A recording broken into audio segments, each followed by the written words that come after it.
वैशाख मास में स्नान, तर्पण और श्री माधव पूजन की विधि एवं महिमा। अम्बरीश ने पूछा, मुने, वैशाख मास के व्रत का क्या विधान है? इसमें किस तपस्या का अनुष्ठान करना पड़ता है? क्या दान होता है? कैसे स्नान किया जाता है? और किस प्रकार भगवान केशव की पूजा की जाती है? ब्रह्मशे, आप श्री हरि के प्रिय भक्त तथा सर्वज्ञ हैं, अतः कृपा करके मुझे ये सब बातें बताइए। नारद जी ने कहा, साधु श्रेष्ठ, सुनो, वैशाख मास में जब सूर्य मेष राशि पर चले जाएं, तो किसी बड़ी नदी में, नदी रूप तीर्थ में, नद में, सरोवर में, झरने में, देव कुंड में, स्वतः प्राप्त हुए किसी भी जलाशय में, बावड़ी में अथवा कुएं आदि पर जाकर नियम पूर्वक भगवान श्री विष्णु का स्मरण करते हुए स्नान करना चाहिए। स्नान के पहले निम्न श्लोक का उच्चारण करना चाहिए। मधुसूदन, माधव मास आपको विशेष प्रिय है, इसलिए इसमें प्रातः स्नान करने से आप शास्त्रोक्त फल के देने वाले हो और मेरे पापों का नाश कर दें। इस प्रकार कहकर मौन भाव से उस तीर्थ के किनारे अपने दोनों पैर धो लें। फिर भगवान नारायण का स्मरण करते हुए विधि पूर्वक स्नान करें। स्नान की विधि इस प्रकार है। विद्वान पुरुष को मूल मंत्र पढ़कर तीर्थ की कल्पना कर लेनी चाहिए। ओम नमो नारायणाय, यह मंत्र ही मूल मंत्र कहा गया है। पहले हाथ में कुश लेकर विधि पूर्वक आचमन करें तथा मन और इंद्रियों को संयम में रखते हुए बाहर भीतर से पवित्र करें।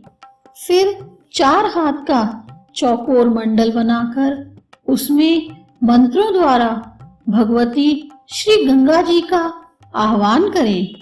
गंगे, तुम भगवान श्री विष्णु के चरणों से प्रकट हुई हो। श्री विष्णु ही तुम्हारे देवता हैं, इसलिए तुम्हें वैष्णवी कहते हैं। देवी, तुम जन्म से लेकर मृत्यु तक समस्त पापों से मेरी रक्षा करो। स्वर्ग, पृथ्वी और अंतरिक्ष में कुल 3.5 करोड़ तीर्थ हैं, ऐसे वायु देवता का कथन है। माता जाह्नवी, वे सभी तीर्थ तुम्हारे अंदर मौजूद हैं। देवलोक में तुम्हारा नाम नंदिनी और नलिनी है। इसके सिवा दक्षा, पृथ्वी, वेद गंगा, विश्वकाया, शिवा, अमृता, विद्याधरी, महादेवी, लोक प्रसादिनी, क्षेमकरी, जाह्नवी, शांता और शांति प्रदायिनी आदि तुम्हारे अनेकों नाम हैं। स्नान के समय इन पवित्र नामों का कीर्तन करना चाहिए। इससे त्रिपथगामिनी भगवती गंगा उपस्थित हो जाती हैं। 7 बार उपयुक्त नामों का जप करके संपुट के आकार में दोनों हाथों को जोड़कर उनमें जल लें और 4, 6 या 7 बार मस्तक पर डालें। इस प्रकार स्नान करके पूर्ववत मृतिका को भी विधिवत अभिमंत्रित करें और उसे शरीर में लगाकर नहा लें। मृतिका को अभिमंत्रित करें इस प्रकार, वसुंधरे, तुम्हारे ऊपर अश्व और रथ चला करते हैं। भगवान श्री विष्णु भी वामन अवतार धारण करके तुम्हें एक पैर से नापा था। मृतिके, मैंने जो बुरा कर्म किए हो, मेरे उन सब पापों को तुम हर लो। देवी, सैकड़ों भुजाओं वाले भगवान श्री विष्णु ने वारा का रूप धारण करके तुम्हें जल से बाहर निकाला था। तुम संपूर्ण लोगों की उत्पत्ति के लिए अरणी के समान हो, अर्थात जैसे अरणी काष्ठ से आग प्रकट कर होती है, उसी प्रकार तुमसे संपूर्ण लोग उत्पन्न होते हैं। सुवृते, तुम्हें मेरा नमस्कार है। इस प्रकार स्नान करने के पश्चात विधि पूर्वक आचमन करके जल से बाहर निकले और 2 शुद्ध श्वेत वस्त्र धोती चादर धारण करें। तदनंतर त्रिलोकी की तृप्त करने वाले के लिए तर्पण करें। सबसे पहले श्री ब्रह्मा का तर्पण करें, फिर श्री विष्णु, श्री रुद्र और प्रजापति का। तत्पश्चात देवता, यक्ष, नाग, गंधर्व, अप्सरा, असुरगण, क्रूर सर्प, गरुड़, वृक्ष, जीव जंतु, पक्षी, विद्याधर, मेघ, आकाशचारी जीव, निराधार जीव, पापी जीव तथा धर्मपरायण जीवों को तृप्त करने के लिए मैं उन्हें जल अर्पण करता हूँ। यह कहकर उन सबको जलांजलि दें। देवताओं का तर्पण करते समय यज्ञोपवीत को बाएं कंधे पर डाले रहें। तत्पश्चात उसे गले में माला की भांति कर लें और दिव्य मनुष्यों, ऋषि पुत्रों तथा ऋषियों का भक्ति पूर्वक तर्पण करें। सनक, सनंदन, सनातन और सनत कुमार ये दिव्य मनुष्य हैं। कपिल, आसुरी, बोढ़ू तथा पंचशिख ये प्रधान ऋषि पुत्र हैं। ये सभी मेरे दिए हुए जल से तृप्त हों, ऐसा कहकर इन्हें जल दें। इसी प्रकार मरीचि, अत्रि, अंगिरा, पुलस्त्य, पुलह, कृतु, प्रचेता, वशिष्ठ, नारद तथा अन्यान्य देवर्षियों एवं ब्रह्म ऋषियों का अक्षत सहित जल के द्वारा तर्पण करें। इस प्रकार ऋषि तर्पण करने के पश्चात यज्ञोपवीत को दाएं कंधे पर करके बाएं घुटने को पृथ्वी पर टेक कर बैठें। फिर अग्निष्टवात, सौम्य, हविष्मान, ऊष्म, कव्यवाट, अनल, बहिष्वद, पिता पितामह आदि तथा मातामह आदि सब लोगों का विधिवत तर्पण करें। जो लोग मेरे बांधव ना हो, जो मेरे बांधव हो तथा जो दूसरे किसी जन्म में मेरे बांधव रहे हो, वे सब मेरे दिए हुए जल से तृप्त हो। उनके सिवा और भी जो कोई प्राणी मुझसे जल की अभिलाषा रखते हो, वे भी तृप्ति लाभ करें। यूं कहकर उनकी तृप्ति के उद्देश्य से जल गिराना चाहिए। तत्पश्चात विधि पूर्वक आचमन करके अपने आगे कमल की आकृति बनाए और सूर्य देव के नामों का उच्चारण करते हुए अक्षत, फूल, लाल चंदन और जल के द्वारा उन्हें यत्न पूर्वक अर्घ दे। भगवान सूर्य, आप विश्व रूप और ब्रह्म स्वरूप हैं। इन दोनों रूपों में आपको नमस्कार है। आप सहस्त्रों किरणों से सुशोभित और सबके तेज रूप हैं। आपको सदा नमस्कार है। भक्त वत्सल, रुद्र रूपधारी, आप परमेश्वर को बारंबार नमस्कार है।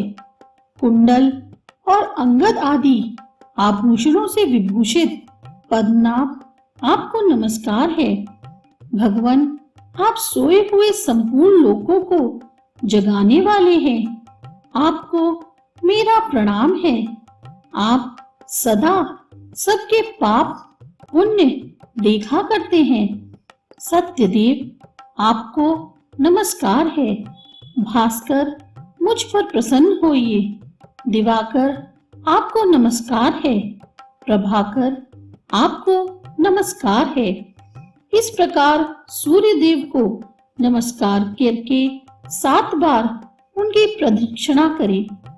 फिर द्विज, गौ और सुवर्ण का स्पर्श करके अपने घर में जाएं।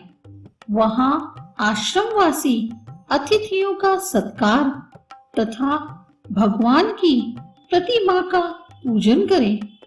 राजन, घर में पहले भक्ति पूर्वक जितेंद्रिय भाव से भगवान गोविंद की विधिवत पूजा करनी चाहिए। विशेषतः वैशाख के महीने में जो श्री मधुसूदन का पूजन करता है, उसके द्वारा पूरे 1 वर्ष तक श्री माधव की पूजा संपन्न हो जाती है। वैशाख मास आने पर जब सूर्य देव मेष राशि पर स्थित हो, तो श्री केशव की प्रसन्नता के लिए उनके व्रतों का संचय करना चाहिए। अपने अभीष्ट की सिद्धि के लिए अन्न, जल, शक्कर, धेनु तथा तिल की धेनु आदि का दान करना चाहिए। इस कार्य में धन की कंजूसी उचित नहीं है। जो समूचे वैशाख भर प्रतिदिन सवेरे स्नान करता, जितेंद्रिय भाव से रहता, भगवान के नाम जपता और भविष्य भोजन करता है, वह सब पापों से मुक्त हो जाता है। जो वैशाख मास में आलस्य त्याग कर एक भुक्त नक्त व्रत अथवा अयाचित व्रत करता है, वह अपनी संपूर्ण अभीष्ट वस्तुओं को प्राप्त कर लेता है।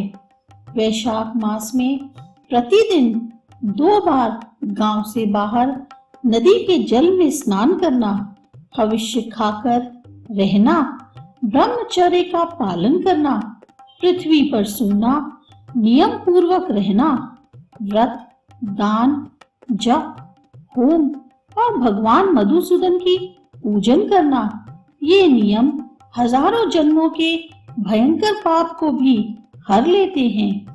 जैसे भगवान माधव ध्यान करने पर सारे पाप नष्ट कर देते हैं, उसी प्रकार नियम पूर्वक किया हुआ माधव मास का स्नान भी समस्त पापों को दूर कर देता है। प्रतिदिन तीर्थ स्नान, तिलों द्वारा पितरों का तर्पण, धर्म घट आदि का दान और श्री मधुसूदन का पूजन, ये भगवान को संतोष प्रदान करने वाले हैं। वैशाख मास में इनका पालन अवश्य करना चाहिए। वैशाख में तिल, जल, सुवर्ण, अन्न, शक्कर, वस्त्र, गौ, जूता, छाता, कमल या शंख तथा घड़े, इन वस्तुओं का ब्राह्मणों को दान करें। तीनों संध्याओं के समय एकाग्रचित हो विमल स्वरूपा साक्षात भगवती लक्ष्मी के साथ परमेश्वर श्री विष्णु का भक्ति पूर्वक पूजन करना चाहिए। सामयिक फूलों और फलों से भक्ति पूर्वक श्री हरि का पूजन करके पश्चात यथाशक्ति ब्राह्मणों को भी पूजा करनी चाहिए। पाखंडियों से वार्तालाप नहीं करना चाहिए।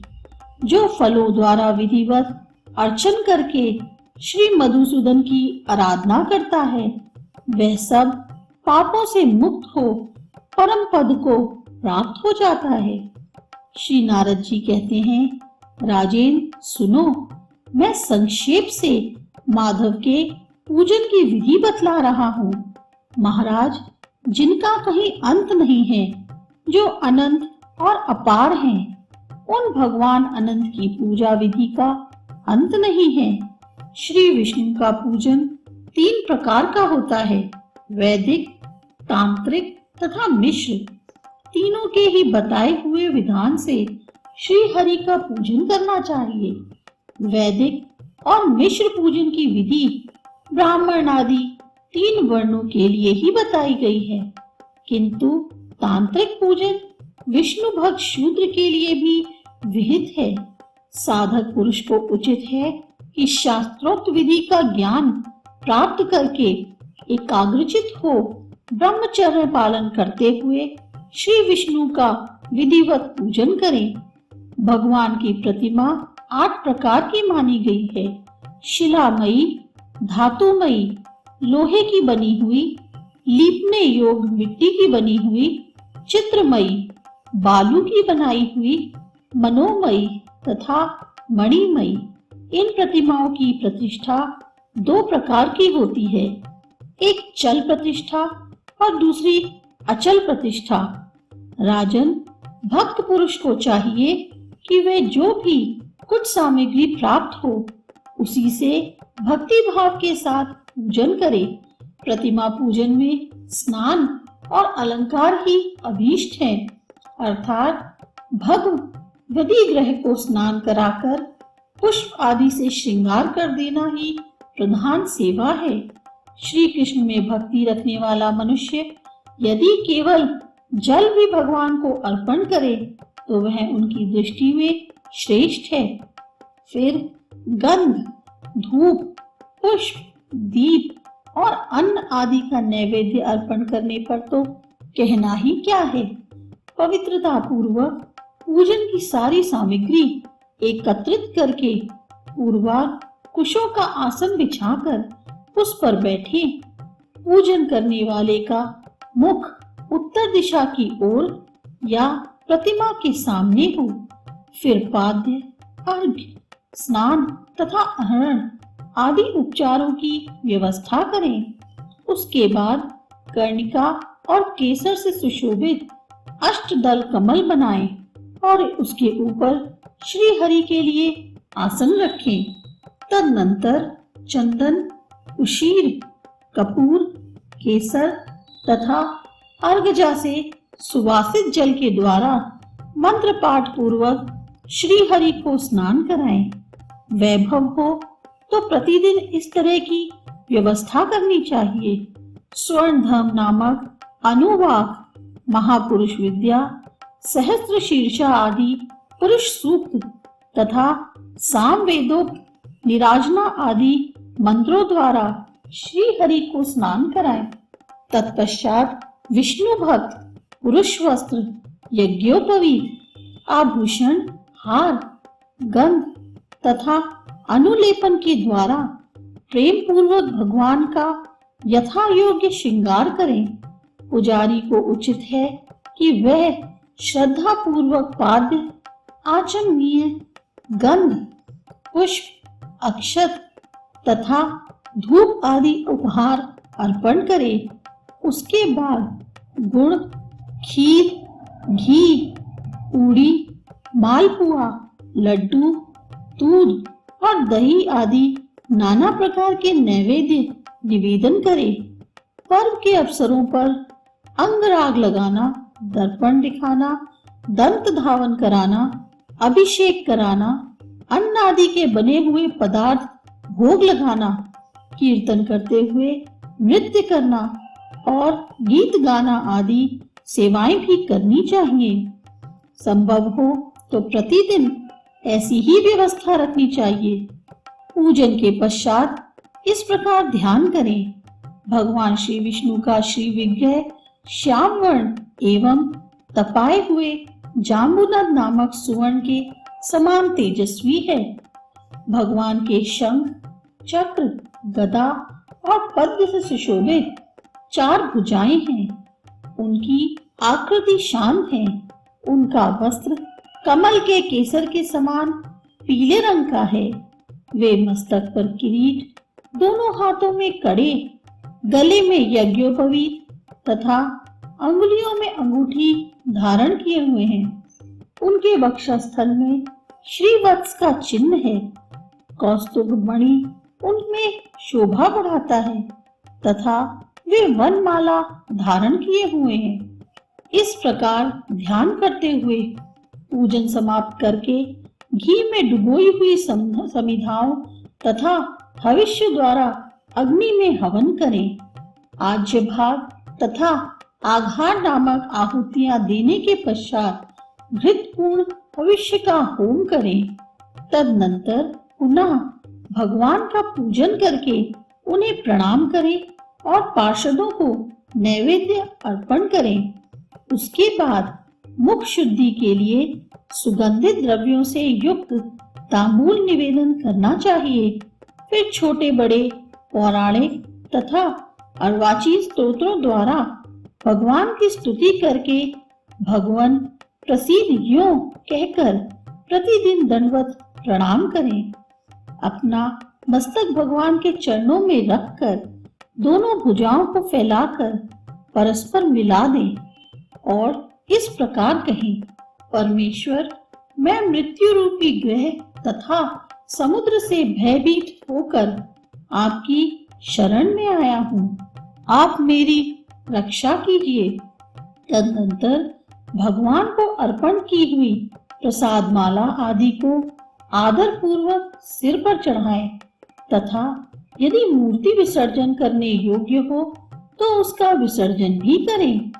ईश्वरीय ज्योति को आत्म ज्योति में स्थापित कर लें। प्रतिमा आदि में जहाँ भगवान का चरण हो वहीं श्रद्धा पूर्वक पूजन करना चाहिए तथा मन में यह विश्वास रखना चाहिए कि जो संपूर्ण भूतों में तथा मेरी आत्मा में भी रम रहे हैं वे ही सर्वात्मा परमेश्वर इस मूर्ति में विराजमान हैं। इस प्रकार वैदिक तथा तांत्रिक क्रिया योग के मार्ग से जो भगवान की पूजा करता है वह सब ओर से अभीष्ट सिद्धि को प्राप्त होता है। श्री विष्णु प्रतिमा की स्थापना करके उसके लिए सुदृढ़ मंदिर बनवाना चाहिए तथा पूजा कर्म की सुव्यवस्था के लिए सुंदर फुलवाड़ी भी लगवानी चाहिए। बड़े बड़े पर्वों पर तथा प्रतिदिन पूजा कार्य का भली भांति निर्वाह होता रहे, इसके लिए भगवान के नाम से खेत, बाजार, कस्बा और गांव आदि भी लगा देने चाहिए। यो करने से मनुष्य भगवान के सायुज्य को प्राप्त होता है।